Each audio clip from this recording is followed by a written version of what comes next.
Olá, meus camaradas, vamos para mais um vídeo desse canal. Estamos aqui na série Eu Li para Você, do livro Capoeira Escrava, do professor Carlos Eugênio Líbano Soares. Nós vamos estudar hoje o primeiro capítulo, que é intitulado De Escrivães e Romancista, a capoeira antiga nas letras. Me digam aí o que vocês acham. Capoeira, crime ou poesia?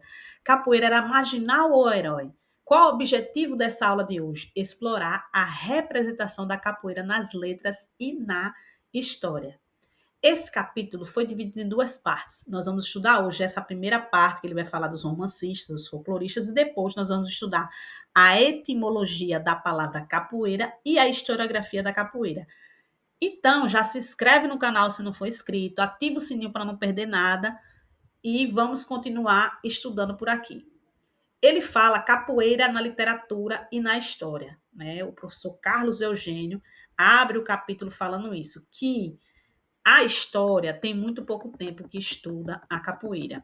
Antes da história pegar, né, como objeto de estudo, a própria sociologia, a antropologia, eu como socióloga posso dizer para vocês isso, né, que tem pouco tempo que se estuda na sociologia é a capoeira, né, como objeto de estudo, mas o Carlos Eugênio vai trazer vários folcloristas, romancistas, e dá exemplo para a gente que já vinha estudando. Né? Isso aqui é muito interessante, porque antes dessas pesquisas documentais, esses folcloristas eram a verdade absoluta. E até hoje você vê pessoas discutindo baseados nesses textos, que são textos válidos, sim, mas na ciência, à medida que vamos desvelando novos documentos, temos que ir modificando nossas cosmovisões, né? Eu vou ler aqui para vocês, na página 35, o que o professor Carlos Eugênio traz para a gente. Ele diz assim: durante décadas foram estes os literatos que desenhavam em suas páginas os malabarismos proverbiais do mulato capoeira.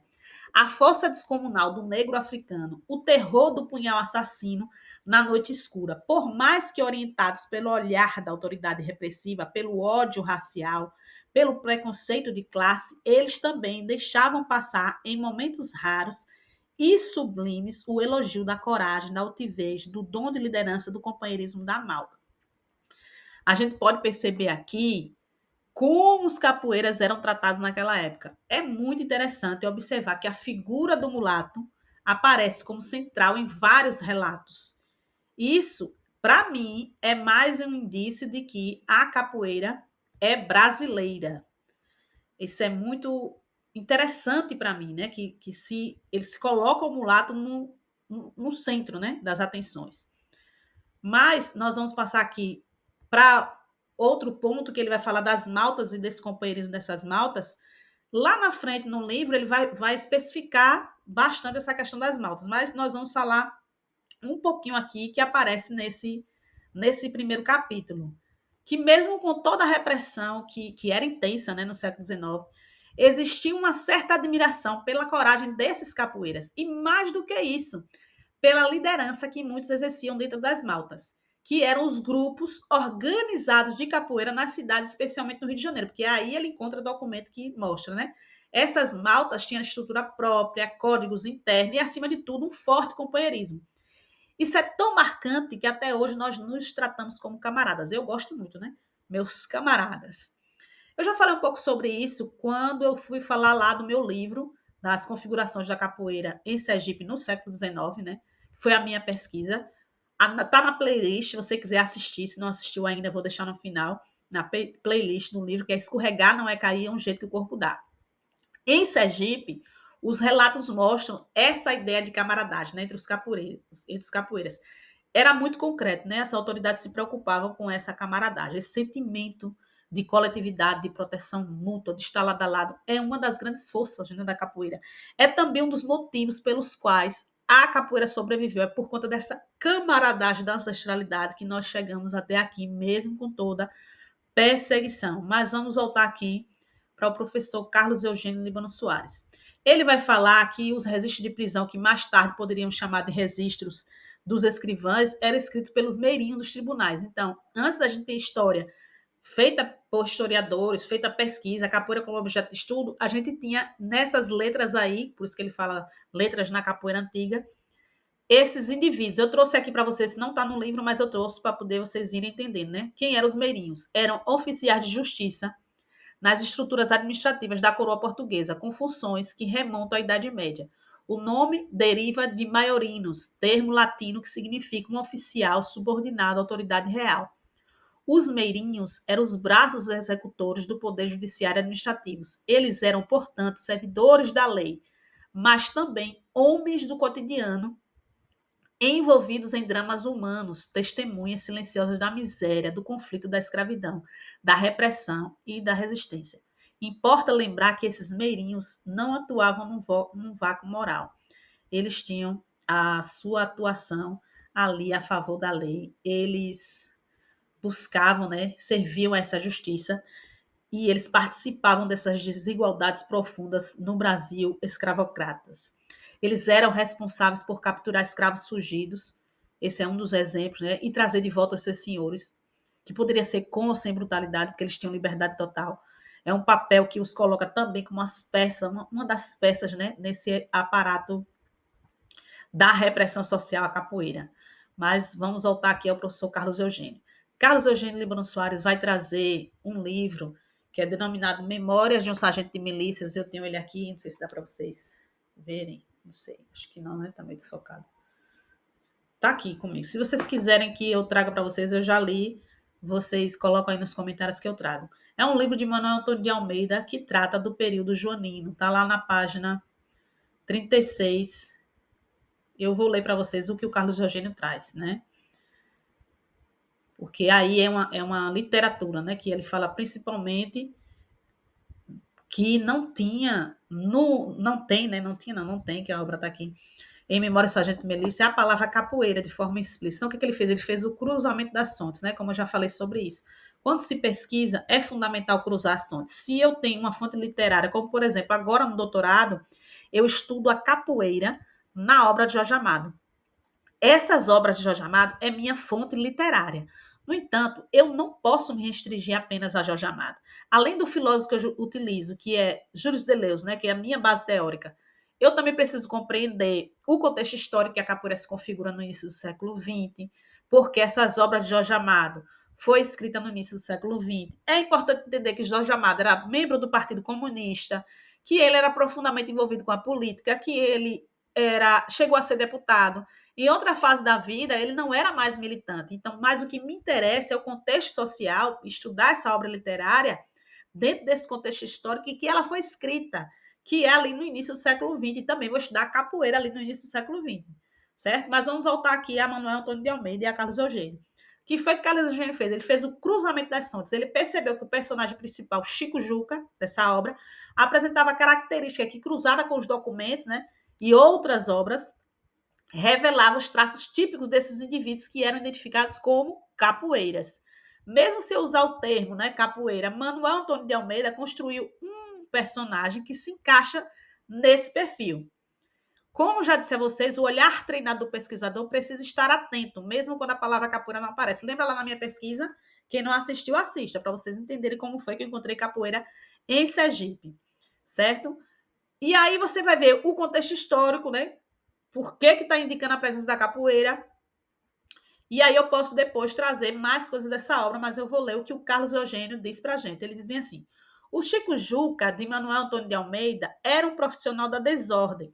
Um tipo muito, né, como muitos na época, que vivia de pequenos ganhos para aprontar uma confusão, espancar o inimigo, assustar e, por que não, assassinar um rival. Sua roupagem aproximava-se muito do tipo popular do capoeira carioca, retratado pelos intelectuais do final do século XIX.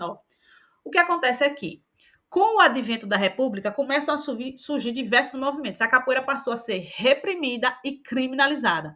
Como sabemos, né, está lá no Código Penal de 1890, capoeira passa a ser crime. Mas ali, no final do século XIX, havia um grande reboliço político, né, os embates entre os grupos rivais, e muitos deles, ainda ligados à monarquia, resistiam a essas mudanças trazidas pela República. Não cabe aqui nesse vídeo a gente discutir, né, esse golpe da República, mas fica aí nas entrelinhas. O que Carlos Eugênio traz aqui para a gente é a capoeira como identidade nacional. O que é que acontece nesse momento específico que Carlos Eugênio traz, né? Nesse contexto? Começa a pipocar vários romancistas e cronistas que passam a buscar na capoeira um elemento de identidade nacional, Isso aqui é muito interessante, né? Especialmente no início do século XX, que é justamente o foco da minha pesquisa atual. Nesse período do pós-abolição, há uma busca intensa por esses símbolos que representam essa brasilidade, e a capoeira começa a ganhar esse espaço, né, como símbolo cultural e nacional. O Manuel Antônio de Almeida, ele traz no Chico Juca um tipo valentão. Nós vamos estudar bastante esse tipo aqui, né? O valentão. Se esse canal tiver vida longa, eu espero sinceramente que tenha, mas depende de você. Se não for inscrito, se inscreva, curta esse vídeo, porque é uma forma, né? Se você deixar o seu like, é uma forma que eu vou entender de que vocês gostam de vídeos assim, tá certo? Também tem outra forma, né? Porque eu estudo capoeira todos os dias, então eu trouxe aqui para vocês o canal, mas também tem outra forma de vocês receberem esse conhecimento, que é através de uma newsletter que eu envio mensalmente para o seu e-mail. Vou deixar o link do formulário na descrição, é gratuito, é só preencher o formulário que você vai receber todo mês essa newsletter, certo? Mas vamos voltar para a obra. Na página 37, ele vai trazer um desses literatos, né? Que é o Elísio de Almeida. Tentando passar o slide aqui, não está passando.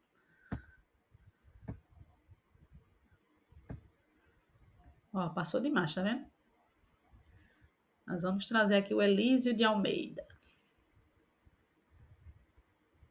Não, Elísio de Araújo. Ó, confundi com o Manuel Antônio de Almeida. Mas tá aí, o que ele traz. Elísio de Araújo. Vamos ler aqui, né? Na página 37. Elísio de Araújo descreve, no ocaso do século XIX, a capoeira jogada nos princípios do século, quase 100 anos antes. Sua vivaz narrativa detalha como surgiram posteriormente as maltas, os temíveis grupos de escravos que assustavam o Rio Joanino. Elísio de Araújo escreve no final do século XIX, mas ele está se referindo, lembra, a um período anterior, ao início do século, no tempo de Dom João VI. Carlos Eugênio continua aí na página 37, né, para explicar melhor esse contexto. Ele diz: a festa popular de rua, cenário comum da religiosidade barroca, era para o cronista também local de predileção das maltas.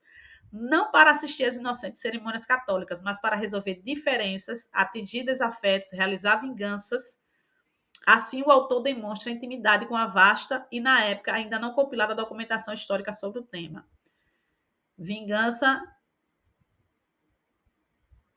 Isso mesmo. Saiu com um erro aqui, mas é o erro que está lá de digitação, tá bom, minha gente?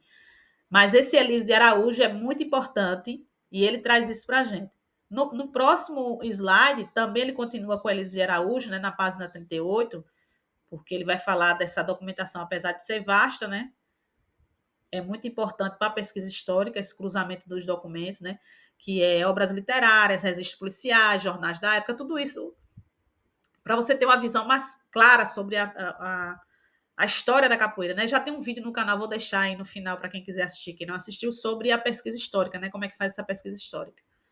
Então, ele vai dizer, vai falar sobre o desenvolvimento das maltas, e aí na página 38 ele nos dá mais pista, né? Com o Elísio de Araújo, que menciona o ano de 1814. Se você não viu também essa questão da Guerra dos Mercenários de 1828, né, o período joanino ali, assistam a playlist Capoeira Escrava, porque já vou explico lá direitinho o que foi essa questão aí. Mas vamos voltar aqui. Ele também menciona a escalada da capoeira ao apagar das luzes da era joanina e comprova isso com um longo ofício dirigido a um intendente de polícia contendo medidas de repressão aos escravos capoeiras. Suas palavras ecoam ainda o temor da onda de capoeira que tomou a cidade, pois fazia apenas 8 anos que ela havia sido banida, entre aspas, aí percebam, né, por Sampaio Ferraz na Aurora da República. Banida, entre aspas, porque a capoeira nunca foi exterminada.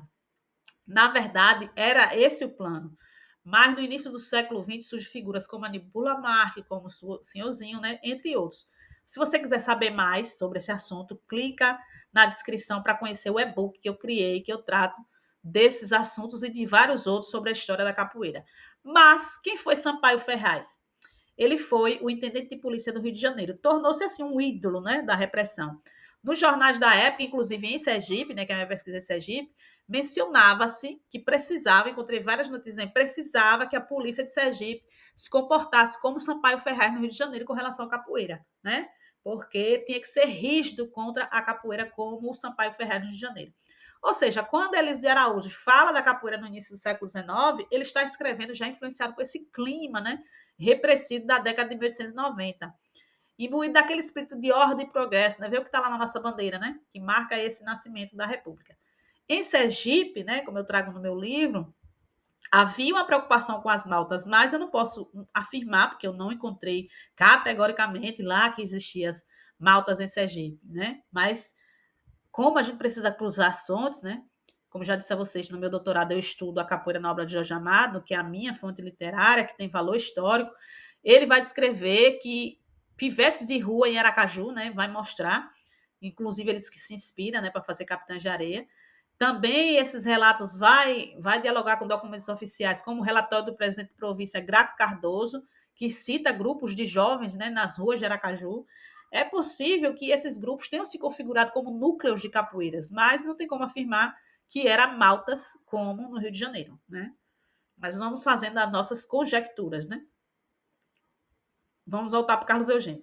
Na página 40, ele traz Pires de Almeida, que diz assim: a origem desse jogo prende-se inquestionavelmente às danças guerreiras de tribos ou nações africanas, quando menos nos lances primitivos, como muito bem demonstra a tradição conservada pelas estampas insuspeitas e viajantes que aqui tivemos. Então, essa construção da capoeira como parte da identidade nacional não se deu por acaso, foi moldada por tensões políticas, disputas sociais e pelo olhar de quem escrevia a história. Por isso, estudar capoeira é também estudar a história do Brasil. Então, havia esse debate. Sinceramente, eu acredito que esse debate sobre a origem da capoeira está até hoje. Me digam aí nos comentários o que, é que vocês acham disso. A gente não tem como determinar com precisão a origem da capoeira, a origem exata. O que nós fazemos são elucubrações, reflexões, especulações, e esse não saber, entre aspas, nos impulsiona, né, a pensar de várias formas, né, de várias maneiras possíveis, a considerar várias hipóteses. No final do século XIX, por exemplo, havia uma forte busca por uma identidade nacional. Estávamos virando o século, né? Entrando no século XX.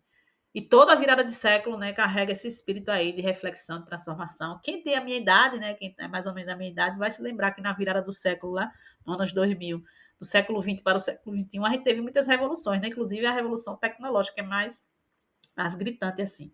Mas esse embate continua, né? Me digam aí, eu acho que esse embate está vivo. Para mim, a capoeira é brasileira, né? Mas ainda existem pessoas que dizem que é africana, enfim. Porque o debate permanece aberto, né? Porque, na verdade, não temos como afirmar isso, essa origem exata. Eu defendo que a capoeira é brasileira.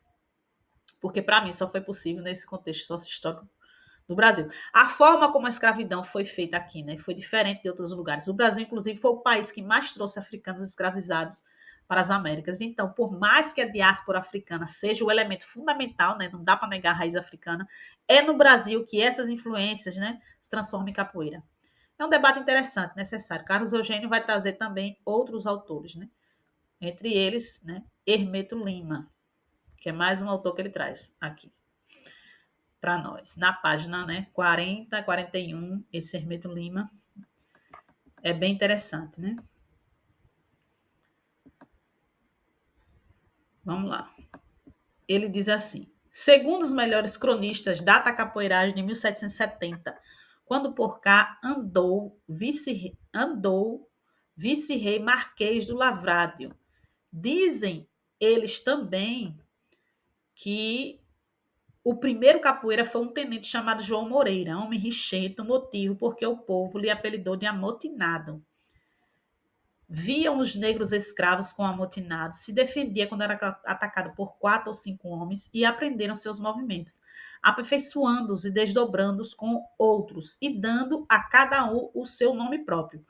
Como não dispunham de armas para sua defesa, uma vez atacados por numeroso grupo, defendiam-se por meio da capoeiragem, não raro deixando estendidos por uma cabeçada ou por uma rasteira 2 ou 3 de seus perseguidores. Olha só que interessante, né? O Hermeto Lima, em um primeiro momento, ele afirma que a capoeira foi criada por um português chamado João Moreira. Veja bem, aí já aparece uma tentativa clara de tirar dos negros, negras, né, o protagonismo da criação da capoeira. Só que 25 anos depois, esse mesmo Hermeto Lima muda de opinião, né? Carlos Eugênio mostra isso. Um pouco de água, né, gente? Que a garganta seca. Ele vai mostrar isso. que vai dizer que a capoeira é praticada pelos africanos, né? Ele se baseia, inclusive, na obra do Manuel Antônio de Almeida, né? Que a gente já falou lá atrás. E o Carlos Eugênio vai dizer assim: o amotinado é muito possível que ele fosse buscar entre os africanos, que é a mudança de pensamento do Hermeto Lima, né? Depois de 25 anos ele vai dizer isso. O amotinado é muito possível que ele a fosse buscar sobre os africanos, que para aqui vieram escravizados e que usavam como esporte, como hoje se usa o boxe. Jogavam ao som do tambor, segundo uma gravura que nos deixou ruguendas. Passou depois a ser elemento de ataque e defesa, e foi nesse particular que o amotinado a empregava nas suas contendas, onde sempre saía vencedor.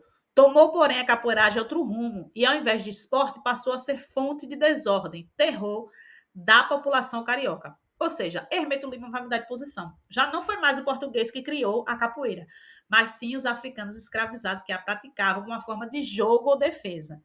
Só que mesmo assim, gente, perceba o tom de superioridade. É como se dissesse que o português descobriu, aprendeu com os africanos, mas depois teria se virtuado, né, virado desordem. Isso é muito interessante, porque no final do século XIX, início do século XX, começa a surgir essa ideia de capoeira como esporte. Hermeto Lima estava refletindo sobre isso, né?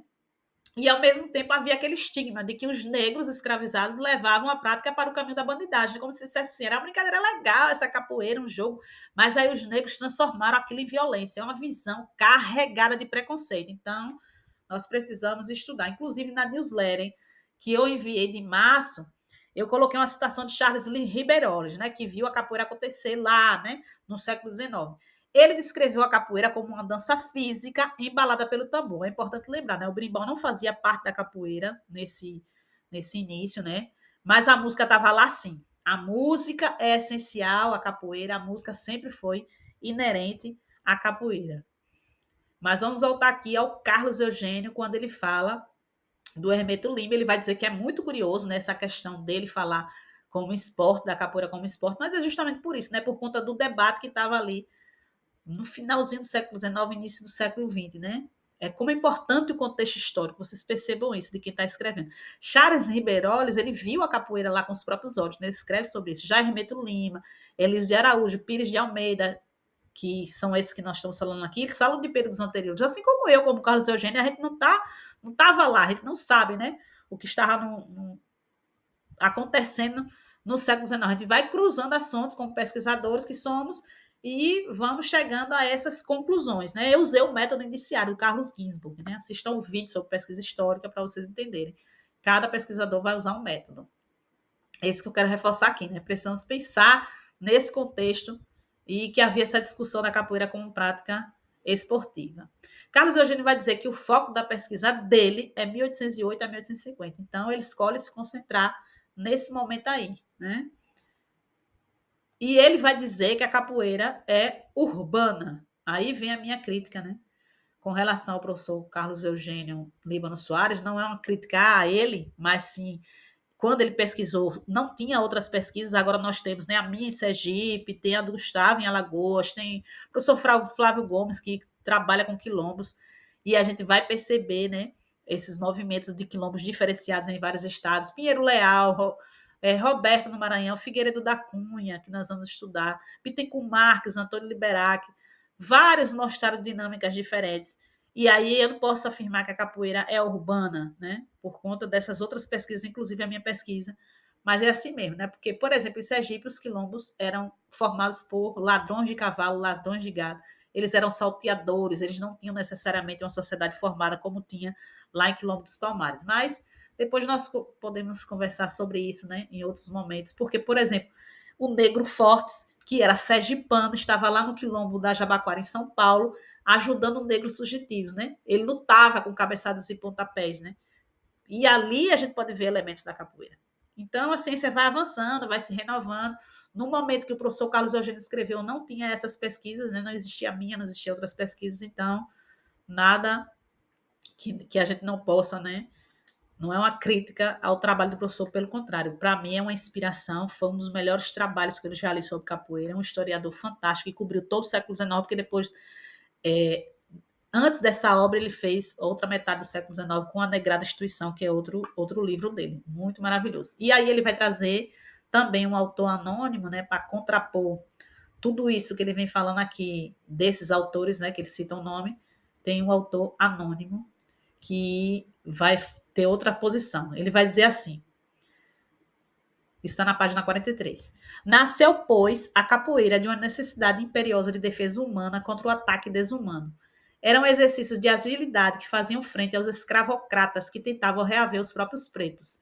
E para incitar os anônimos, formaram a lenda de que eles eram os autores de todos os latrocínios havidos e por haver, matando para roubar nas suas excursões noturnas, quando faziam abastecimento clandestino para os seus esconderijos. Isso é bem forte, né? Que aí a gente vê que os senhores usavam os capoeiras para vender objetos roubados, depois os criminalizavam. É um primeiro passo de revisão da historiografia. Um olhar mais crítico, né, sobre o corpo negro. Ora como entretenimento, ora como bode expiatório. Isso dialoga diretamente, né, com uma reportagem que eu encontrei na Gazeta de Sergipe, lá no século XIX, né, que falava que tudo de ruim que acontecia era atribuído aos capoeiras. E como a imprensa local espelhava no Rio de Janeiro essa questão do discurso criminalizador. Está na minha obra, né? Escorregar não é cair, um jeito que o corpo dá. Quem tiver interesse, o link está na descrição. Carlos Eugênio vai acertar em trazer esse leitor, né? Porque é uma leitura alternativa, né? De uma outra narrativa. Mas eu vou ler aqui o que ele diz na página 44, que eu acho bem interessante. A polícia se pregavia contra os capoeiras, cujo aperfeiçoamento inquietava os poderes públicos. Já não agia unicamente as rasteiras, cabeçadas e rabos de arraia, mas manejavam com perícia a faca e o pau. Cada um deles possuía sua sardinha afiadíssima navalha, que era admiravelmente manejada de forma que, para enfrentá-los, era mista e conhecer o jogo em todas as suas modalidades. A razão por que pleiteava os alimentos no corpo policial certos indivíduos incultos, mais hábeis nesses exercícios. Os que ingressavam sem tais requisitos faziam uma pitoresca aprendizagem no próprio quartel. A tombos e cabeçadas, golpes de navalha, etc. Era a instrução de recrutas da época que os oficiais fingiam desconhecer, mas que também cultivavam ocultamente para o seu uso e gozo. Carlos Eugênio vai dizer que os estudiosos da década de 1920 misturavam tudo, né? Mito, realidade. E a gente vê isso bastante na história da capoeira. Ver as pessoas colocando crenças populares, colocando, misturando tudo, né? E aí, quem conta um conto aumenta um ponto. E a gente vê quantos mitos existem na história da capoeira. São muitos, né? Mas se você estiver gostando desse conteúdo, curta o vídeo, né? É a melhor forma para eu saber se isso aqui está sendo importante para você. Mas vamos voltar ao Carlos Eugênio. Ele comenta sobre a semelhança do pensamento desse autor anônimo com o que a gente já viu antes, que foi Elise Araújo, né? Ele vai mostrar que essas críticas no final do século XIX refletem uma interdependência entre os autores. Um lia o outro, né? Isso ilegitimava a escrita desses memorialistas. Porque ele vai dizer que demoraria muito para outros processos, né? Como história, sociologia, antropologia, estudar a capoeira. Aí ele vai trazer mais um aqui, denominado Luiz Edmundo. É muita gente, minha gente? Mas não se preocupem, você pode parar esse vídeo, você pode assistir várias vezes, você pode anotar no caderninho, mas o Luiz Edmundo vai dizer assim: à porta do estanque de tabaco está um homem diante de um frade nédio e ribicundo. Mostra um capote vasto de 1000 dobras, onde sua figura escanifrada mergulha e desaparece, deixando ver apenas de fora, além de 2 canelos finos, como de ave pernalta. Uma vasta e hirsuta cabeleira, onde naufraga em ondas tumultuosas, alto feltro espanhol. Fala forte, gargalha, cheira a aguardente, discute. Quem é esse? É o capoeira. Percebam aí o romantismo, né? É uma descrição quase teatral do capoeira, né? Quase um personagem literário, um capoeira pintado de forma estilizada, simbólica, como se quisesse resgatar uma figura heróica, mesmo que encarnada aí naquilo que tinha preconceito, tem até hoje, né? Mas tinha muito preconceito com o mulato e o mestiço. Está muito ligado às questões, né? Das tensões sociais e raciais da época. O Luiz, lembrar que o Luiz Edmundo também escrevia no final do século XIX, né, imerso naquele clima de repressão à capoeira, como já vimos com o Sampaio Ferraz. Então, o Carlos Eugênio vai observar que Luiz Edmundo coloca esse capoeira lado a lado com os defensores da raiz capoeira, nem europeia e nem africana. É interessante, né, que ele vai destacar o vocabulário da época, né, a linguagem, né, golpes, comandos, gritos, a gente vê, né, vários nomes que a gente está bem acostumado, como rabos de arraia e tal. Na página 47, ele descreve a ética do capoeira pardo, né? Ele vai dizer Eu vou ler aqui para você que ele vai dizer assim: embora na hora da luta traga ele entre a dentadura podre e o ferro da hora extrema, é da cabeça, braço, mão, perna ou pé que se vale para bater o hemoluminais. Hemoluminais, que seria alguém que rivaliza com fúria, que disputa com veemência, que não quer apenas superar o adversário, ele tem uma paixão ardente ali por vencer, né?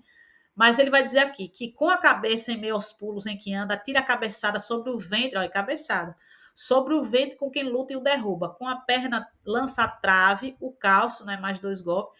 A mão joga a tapona e com o pé rasteira e peão. Vejam aí, né? E mais o rabo de arraia. Todos esses golpes a gente já conhece. Tudo isso numa coreografia de gestos que confundem luta com dois ou três e até quatro ou cinco e os vence todos.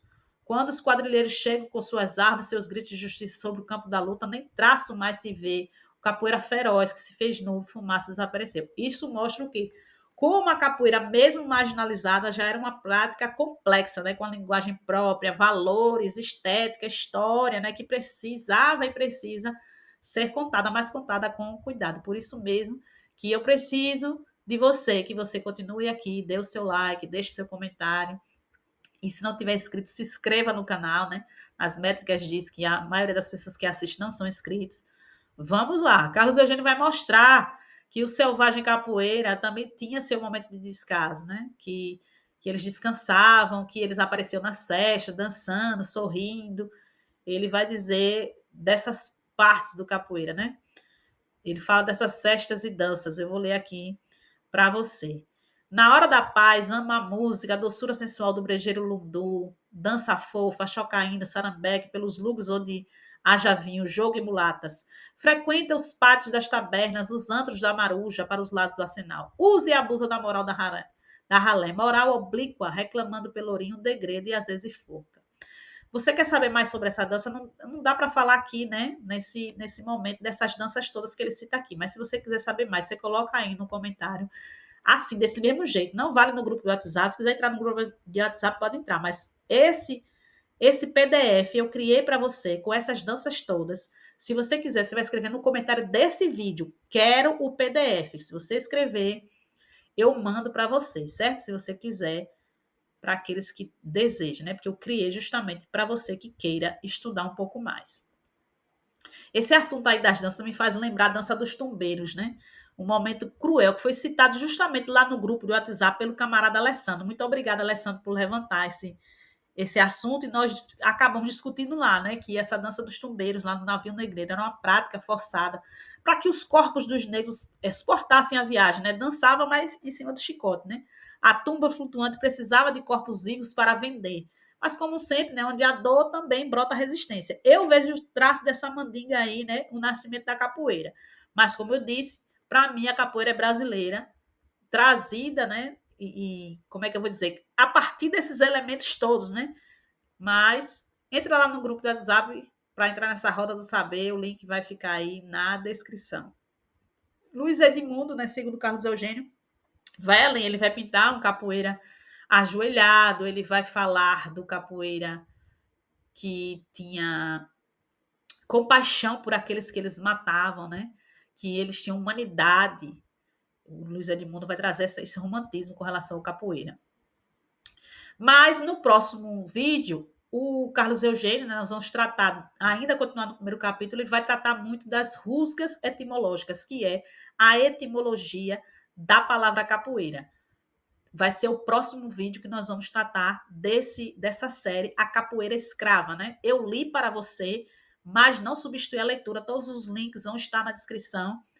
E lembre-se, a capoeira tem que ter propósito. E na roda do conhecimento também tem que ter malícia, tem que ter mandinga, tem que ter dendê.